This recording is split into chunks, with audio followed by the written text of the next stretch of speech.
Okay, welcome everyone to Up and Out with the Latin American Youth Center. First off, we're just going to have a brief land acknowledgement because as residents of Prince George's County, we acknowledge that we gather on the traditional lands of the Matapiniat, the Patuxent, the Piscataway, the Moyon, the Pamunkey, and the Akokeek, present and past, and honor with gratitude the land itself and the people who have stewarded it throughout the generations.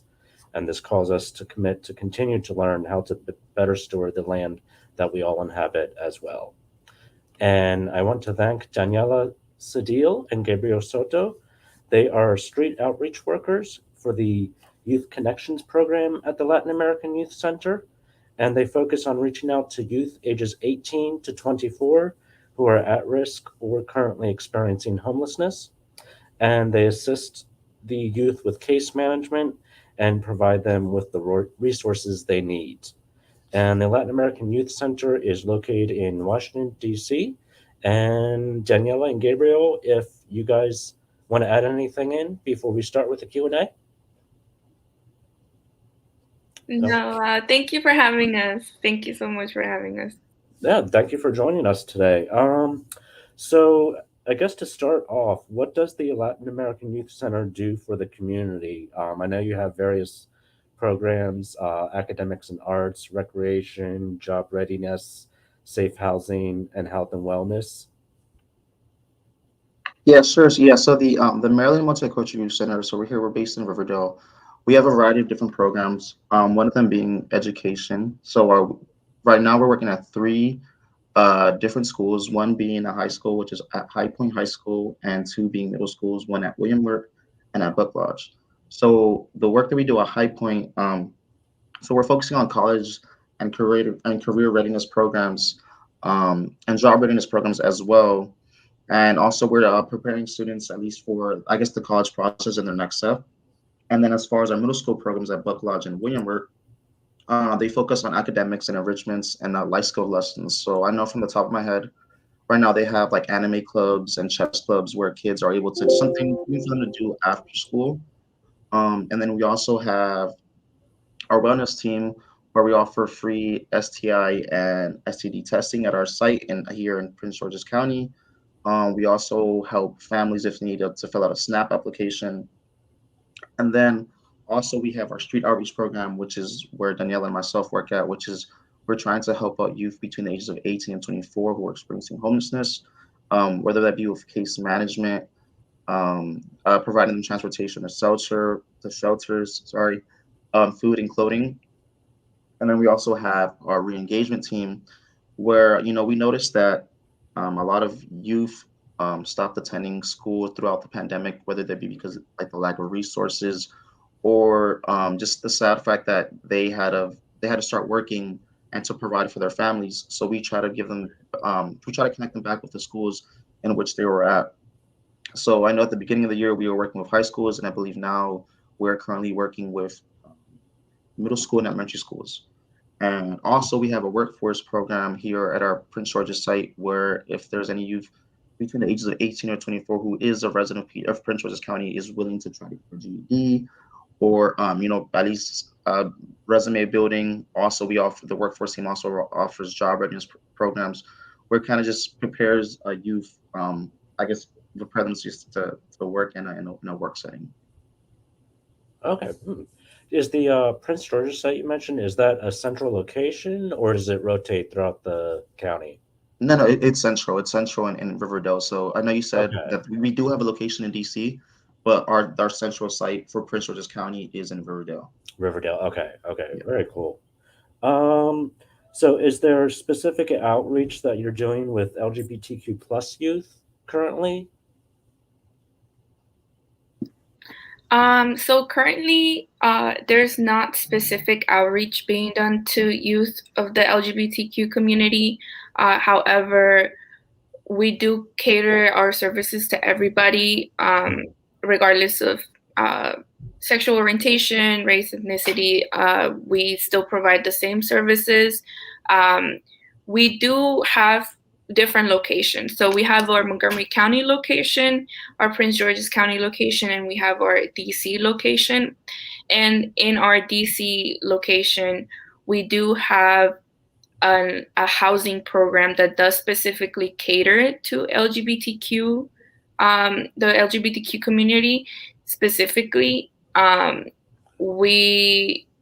It's basically the same thing that we're trying to do with our housing program here when in regards to education, but they do it for the LGBTQ community. So for our Housing for Hope program, that's part of our housing program here in Prince George's County.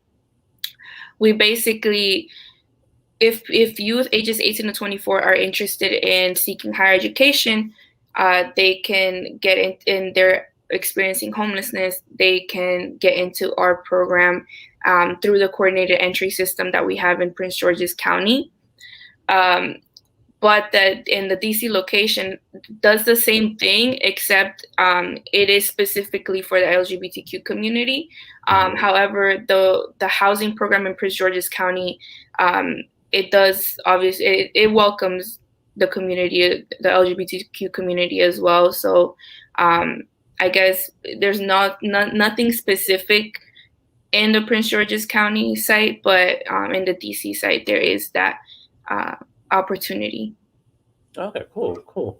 And is the housing program across the board? Is that I guess I'm not sure if I'm going to make sure I'm not misunderstanding. Is it specifically centered for the youth solo, or is it for their whole family unit if everyone's in need? So that one would be for the youth, just only the youth, because it is shared housing. So they would have to live with a roommate who is also in the program. Okay. Yeah. Cool. Okay. So I did just doing a bit of research. As of 2021, Prince George's County's Latin population came to 20.74%. And I'm curious what changes your organization has seen as the years have gone by, like in community representation and the outreach that you've done. Oh yeah, so that's something that we've noticed. So like I said, we have a food bank every Thursday, and we've noticed the diversity that we have in the community that we serve.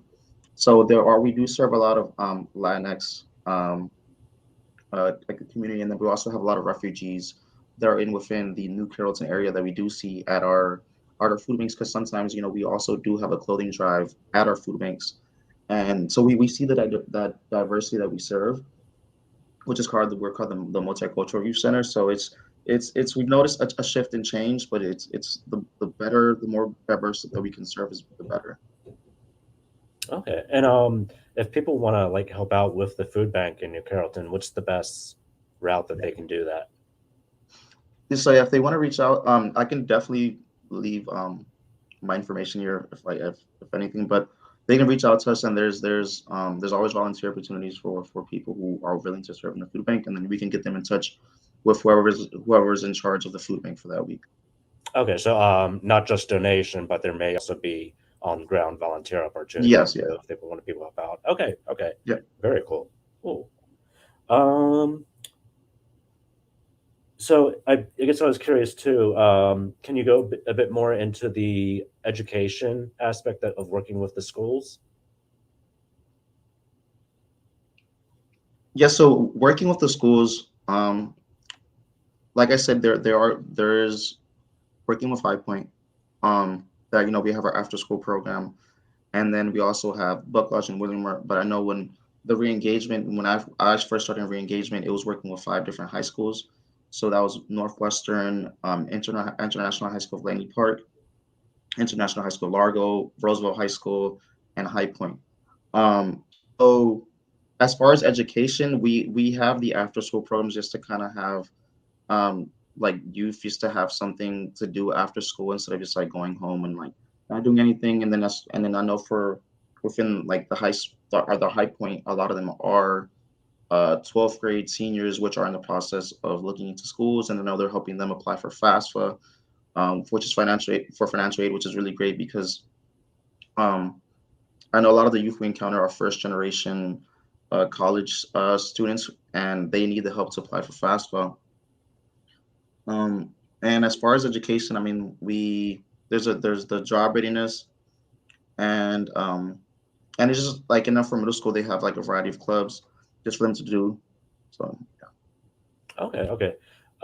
Yeah, so like the after school stuff, is it a mix of education and kind of after school like entertainment? I know within the PG library system pre-pandemic, we had some of our libraries that are more central located near high schools. We had like the auditorium was opened up as a teen area every day, every weekday after school, where they could hang out, play video games, board games, rehearse dance routines. yeah, it is a mix. You know, I know that some teachers they volunteer their time after school to help out with tutoring.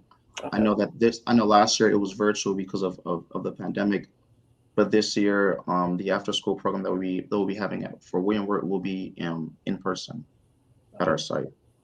cool, cool. Um, so I did notice on your website you have a specifically a youth corner and a youth creative project. Can you tell people a bit more?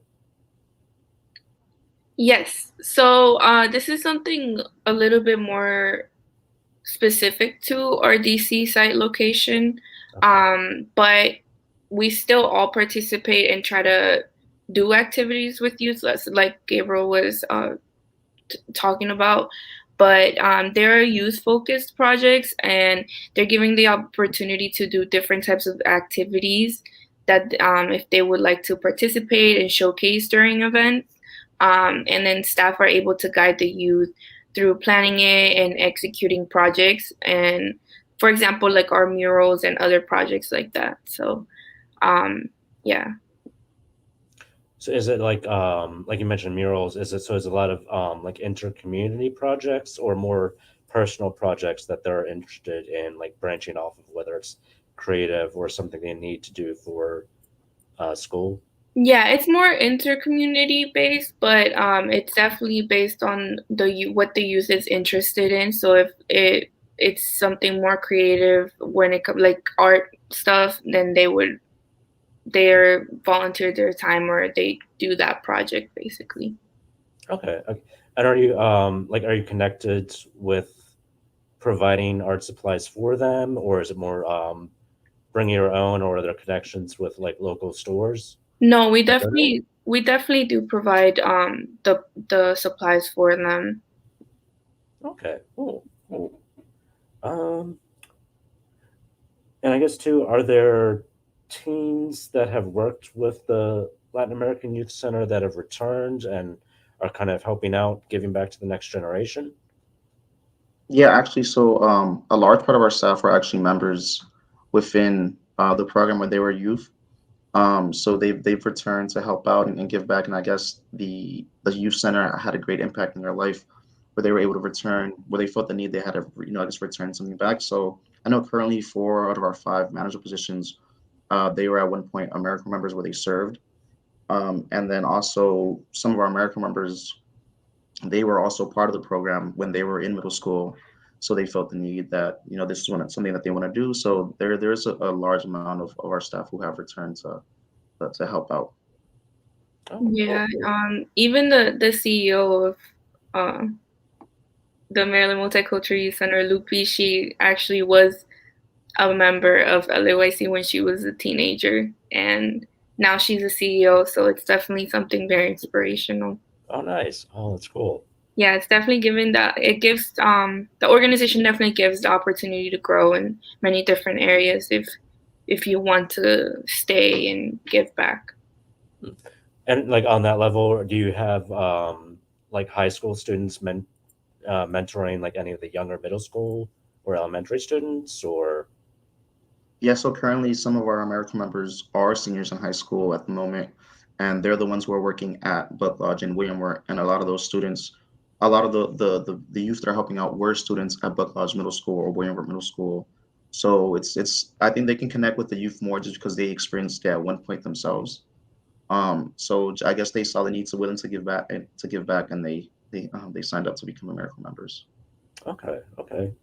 Um, Kind of to circle back, I know you mentioned the areas where you do have STI testing, which is definitely health education is a very important part of being a teen in any uh, time period in life. Um, with that, do you partner with a local organization, or how does that whole process work? And where can people get more information? Like, can a teen with their own privacy in mind come, or do they have to be part of a certain county? So we do offer that our Prince George's County site. It's a walk-in or by appointment. Okay. We are there's about 5 of us who are trained to do the HIV STI testing, and you can just come in, and it's obviously all confidentiality, and we can talk to you about, you know, um, you wanting to get tested and then give you back your results. It's fairly new. It's a fairly new program, but it is something that is at our Prince George's site, and soon we want to be able to have something mobile so that we can go out into the community and be able to do this. But for now, it's just at our Prince George's site. Okay, and that's the Riverdale location. Yeah, and Okay. I am aware that also the DC side has a clinic as well. Okay. Cool. Cool. Um, so how can public libraries, whether it's in Prince George's County or DC or Montgomery, have you done any, like, I guess pre-pandemic, have you done any in-person programs or co-programs, or how can we assist your organization, whether currently or hopefully when we get back to in person? So I do believe that before the pandemic started, it was in person. So I guess working with libraries, I mean, we're always looking for new partners and ways to collaborate. Um, like I said, we have after school programs where we can have guest speakers come in, and distribute information on other resources, and distribute information about what they have to offer. And it's something that we can collaborate together. It's I know nowadays, there's a good amount of youth who do spend time in libraries, and it'd be great for us just to collaborate, where maybe we can have like a speaker come and speak to our kids, and things, and just to kind of see what other resources there are within the county. Mhm. Yeah, as far as our street outreach program and us trying to outreach to more youth who might be experiencing homelessness, we do understand that libraries are a place where we might or people might encounter youth who might be experiencing homelessness just because they might not have a place to really spend their time in. Mostly right now that winter is here. Right. So that would be great if we are able to collaborate in that, Gabriel and I have been going around like all the libraries and leaving our information in our flyers and just making sure that um, librarians do understand what we do and that they can contact us if they do encounter youth.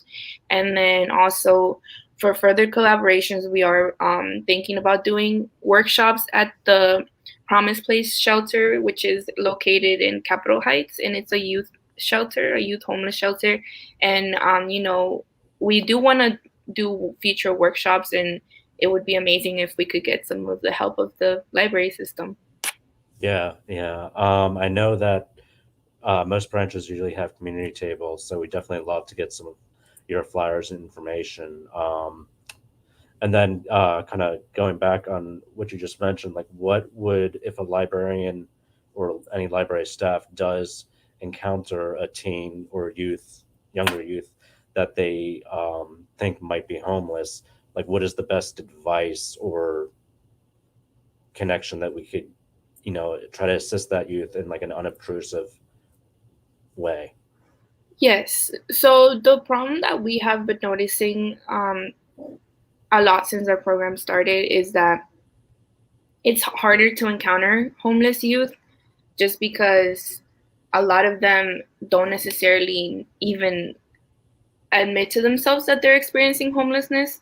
A lot of them either ran away from home because they got in a fight with their parents, or they are in foster care, or situations where they might say, hey, I'm just couch surfing, I'm just spending the night over at my friends, I'm just spending the night, just trying to just survive day by day, but they don't really understand that in a way that they are experiencing homelessness. And so it's definitely being very empathetic, about their situation, but also you don't want to just always kind of throw out that word, because they might be less willing to accept the help, or want to be like, oh, I don't need that because I'm not homeless, or oh, I'm okay, like I'm just gonna go back home in like a week. But you don't really know, because they are in this survival mode. So it's definitely trying to have a conversation with them about, hey, instead of saying like, are you homeless, say, do you know where you're going to sleep at tonight, or do you have a place to sleep tonight, and or do you need a toothbrush, or do you need deodorant, do you need a place to shower? And that might be better for them to be willing to accept the help. And then if they say, yeah, like I would like a hygiene kit, or I would like a blanket or a pillow, yeah, I'm staying at my friend's, but I don't have my essentials, I left them at home or something. Oh, okay, that's fine. And they can definitely you can definitely contact us, and we'll bring that back to them, and then be able to talk to them further, and then see what they might need, if they are willing to accept the assistance to emergency shelter that we do offer, so we can help them call the homeless hotline and try to get them into Promise Place, which is where they would usually go to. If not, then just make sure that we are following up with them. Okay. Well, okay. Yeah. You mentioned like the essential kit that you can maybe offer them. Like, can you give a quick runoff of like if, because we're an organization with no, it's an ongoing thing. It's going at least hopefully through maybe about the start of December, where we have put together a period action drive for feminine hygiene and products and everyone else that may need them, whether they're cis, trans, or non-binary. And so, in that sense, we're hoping to make community connections. But like, what else? Like, if we're someone who is experiencing homelessness, or whether it's temporary or longer, like, what is in that essential kit that you think that the library could help offer, that you can offer to a team? Well, right now we are providing them with toothbrush, toothpaste, hygiene, feminine products, deodorant, socks, hats. Socks and hats are a big thing, mostly right now that winter is here. Hand warmers, and shampoo, soap, conditioner, and that's just what's on that little hygiene products. But we also, if they need something, we will try our very best to be able to give it to them. We do have a couple of blankets at our site. We have pillows and clothes that we do get donations from, but we can't obviously guarantee that we'll have that specific size that the youth might be, but we do try our very best to get what the youth needs. Also, we do try to get them at least a Metro card for the bus. So yeah, that's stuff that we also try to get from the Department of Human Services, which we do have a big connection with, because they also have a street outreach program, but for youth who are, for adults, not youth. Okay. Oh, right. Okay. Yeah. Okay. Yeah. So yeah, we definitely do try to connect with them as well. But scarves, hats, and then the toiletries, basically. And is there like an open donation that people in the community can give to, like at any drop-off sites? Yes. So right now we do have an upcoming. Gabriel and I are working on an upcoming coat drive, a winter coat drive, and we are accepting donations right now. And at our site, which is our Riverdale site. Okay. And we are accepting donations Monday to Friday, 9 to 5, where for coats and any winter gear. And we also have an Amazon wish list if you don't have anything that you can donate, but you do still want to donate. We have items that are like $10, $5, like, and some of them do include essential things like socks, underwear, hats, hand warmers, and then coats and stuff like that. So. Okay. Do you have the Riverdale donation site address? Can we put it up on the scrolling banner? Yes, I can put it up.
Okay, awesome. Thank you.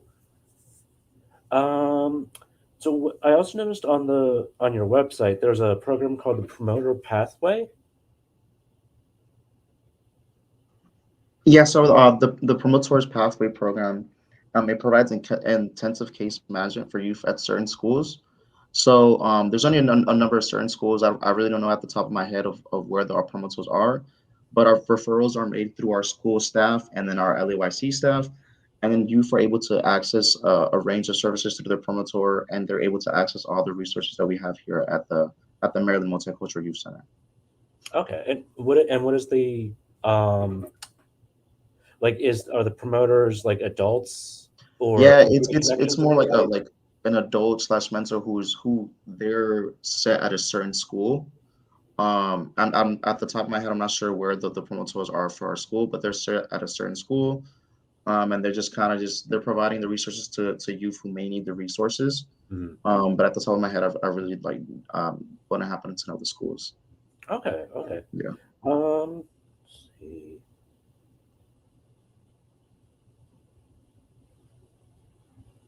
So can I ask, and I don't want to get too personal or anything, but how long have both of you been working with the center? I can go. So I started working at the Maryland Multicultural Youth Center in February. So I've been there for about close 9 to 10 months. And I started with the re-engagement team, and then I worked my way to Street Outreach team, which is the housing department. Okay. And I've been working since April, which is when the program started. Okay.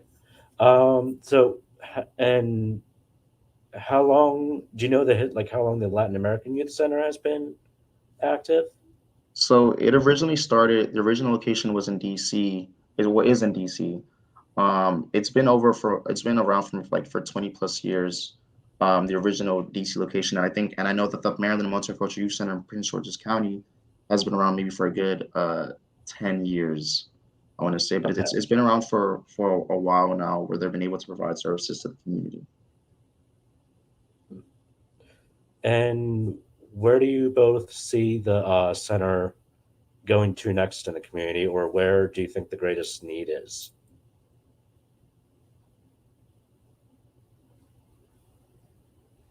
Gabriel and I were definitely talking about how big Prince George's County is, Mm-hmm. and we do feel like there is a need of another site in Prince George's County because we do reside in Riverdale, so we do encounter a lot of youth from Hyattsville, College Park, Beltsville, Langley Park, and a lot of families from there as well. But lately, we were actually at the health fair in Oxon Hill branch last Saturday. Oh, cool. Yeah, so we were there and we did encounter a lot of families and youth who didn't know about LYC and what we did.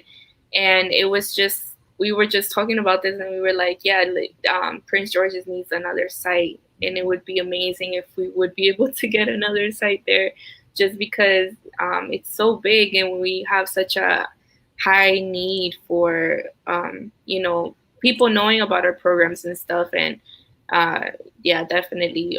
Gabriel and I are outreaching all of Prince George's County. So we've been to from Clinton to here in Riverdale and everything. So it's just like it's a really big, wide area, like a wide range of that we do have to cover. So it would be amazing if we still are not able to get everybody, and some people still don't know about our services. So it would be great if we would be able to get another site there too. Yeah. Oh, yeah. I can imagine. Definitely. And is the outreach you do like day to day? Is it usually kind of approaching people more one on one, or is it it were like you just said you were at the Oxon Hill, the health and wellness expo at the Oxon Hill branch? Is it kind of a mix of one-on-one connection with people and like larger community events? Or? Yeah. So basically, at first we started with we were shadowing the Department of Human Services street outreach and kind of what they were doing, but they have 3 different outreach specialists for Prince George's County. So the central, the southern, and the northern area, like different people cover it. But Gabriel and I have to cover like the whole area. So we did at first start with trying to drive up to these cities and trying to do our own outreach, go up to people and stuff like that. But as I mentioned before, it's more difficult. It's more difficult to encounter youth who are experiencing homelessness because they are less likely to be seen just sitting by a bench or sitting at a park or at an encampment, and it's harder to reach out to that age range. So we were like, okay, what are other ways that we are able to connect? And so we started thinking about libraries. And that's when we started going to every library and around Prince George's County. And we were able to do that and do outreach that way. And then from connecting with libraries, we were able to collaborate in these events. So we are finding out about the health fair. We're finding out about other events that are going on in the community. We've been to family markets, police stations, everything you can name it, churches, everything. So it's a little bit, we feel like we are able to do more connections that way, and we are able to at least people know that what we do, and at least they know that if they do need our services, they can contact us, rather than still going around and trying to look for youth. But from time to time we still do that because there are still hotspots that we call hotspots, is places where we might encounter or see more homeless people who are just hanging out or just being around a certain area. So we do try to go still to those areas because they still might know people who are within that age range and can let us know if they see them or contact us and stuff. So okay, yeah, cool. Definitely prior to the pandemic, and then with its onset, I think all of us noticed how tied we were to technology as a ways of communication, as a ways, even of just of entertainment. And is that something that you all have been able to tap into with helping youth, whether it's education, and is there any necessity that community hubs like the library or other places can assist you with, whether it's like Wi-Fi access or Chromebooks or...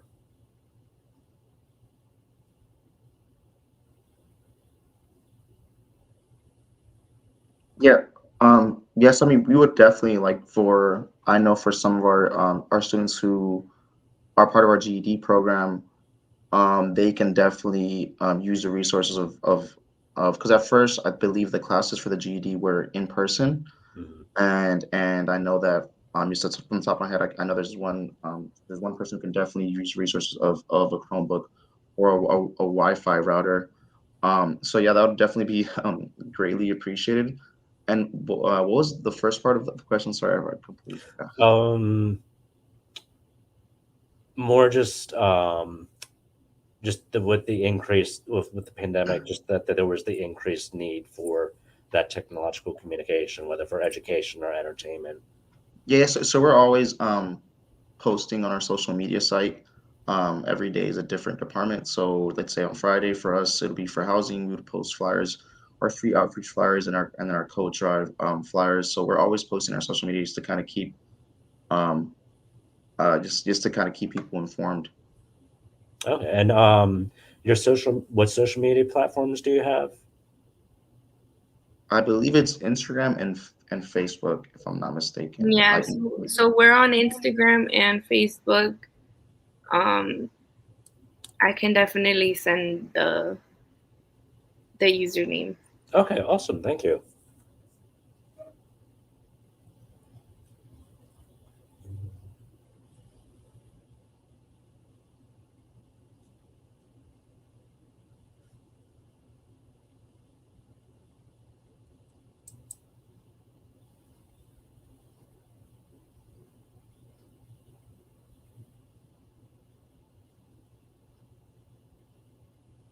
Okay, at MMYCPG.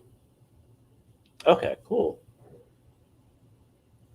And I guess with the various programs that you all work with, is there...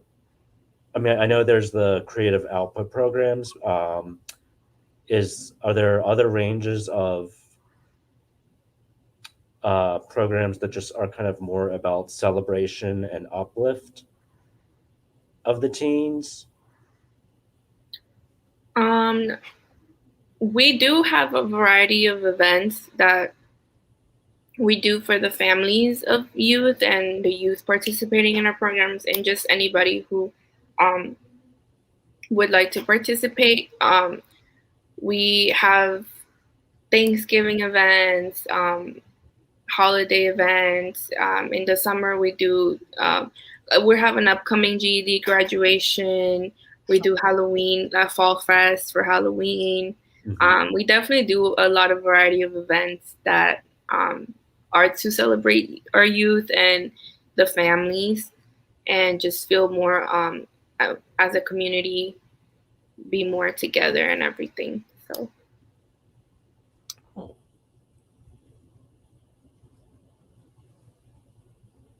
Okay, so yeah, we did put in that if you have any donations, it's 6200 Sheridan Street in Riverdale, Maryland, at 20730 zip code. So they're looking for hygiene and warmth products. So if you have any out there, definitely feel free to drop it off. And does it have to be specifically packaged in any way, or? No, we just ask that it is washed and dried.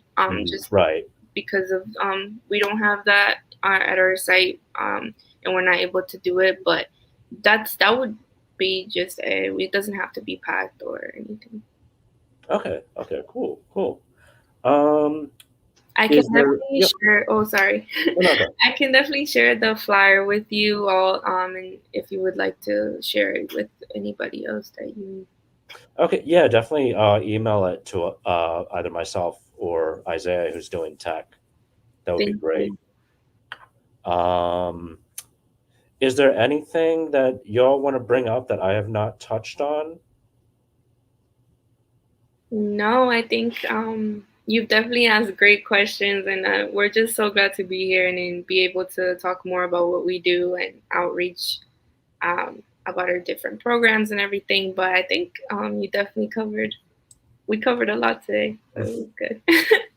Yeah, I'm seeing if there's any questions out there that I missed too.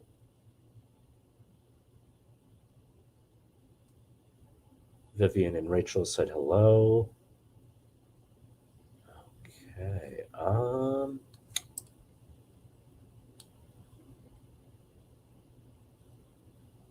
Yeah.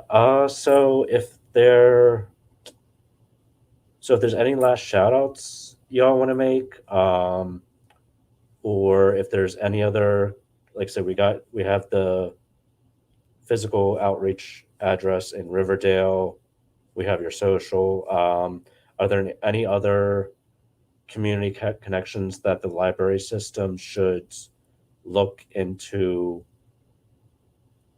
trying to connect to that you all suggest, or that could overlap with the programs that you all are trying to help with? No, I think we definitely covered all the programs for at least for our Prince George's site. But if you do have any questions or any concerns, please contact us, and we'll be gladly to answer any of your questions or any concerns or anything. And if you do know or anybody that might be at risk of experiencing homelessness or currently experiencing homelessness, please contact us and we'll try to help as best as we can. And any of the social media platforms is Yes, London any of Connection the go out on? Mm-hmm. Okay. Well, awesome. So Daniela and Gabriel, thank you so much for joining us. I really hope, definitely send us the flyer information. Hopefully we can get the word spread in the various library branches in PG County. Thank you everyone for joining us today. And then just to let everyone know, our next Up and Out program is going to be on Wednesday, November 17th, again at 3 p.m. And we'll be talking with Yuva Hamaski. They are a drag queen that has appeared on RuPaul's Drag Race, and she'll be talking with us on the tea of the show, gender identity, bootleg queens, drag fashion, culture, and her rise to YouTube stardom. So thank you everyone again for joining us. We hope you can join us on the 17th. And everyone have a good afternoon and take care.